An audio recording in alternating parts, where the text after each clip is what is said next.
Ashley McLean is an advocate, a volunteer, a wife, a dance coach.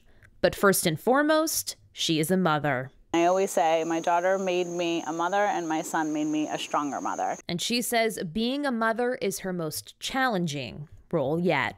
My daughter Leah is 8 and my son Colton is 7 and he is on the spectrum. But with each challenge comes an opportunity for beauty and growth. When her son Colton was diagnosed with autism, it completely changed her world. He's kind of turned our world upside down and really taught us how to live our life. Now her life has turned to educating and advocating for her son and individuals like him that are different.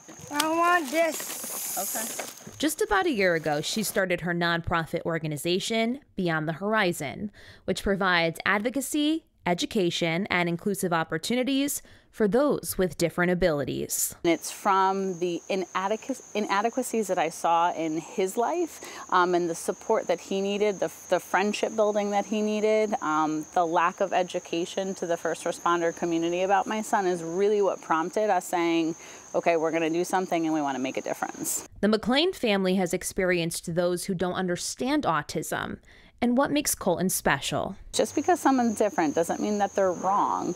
You can actually learn a lot about them. Leah McLean is Colton's sister. I feel like it's really special because half the time we spend lots of time together and it's super fun to play with him and it's very exciting. And as her mom puts it, she says it best. His brain works differently and it's unique. Not that there's anything wrong, but it's just different.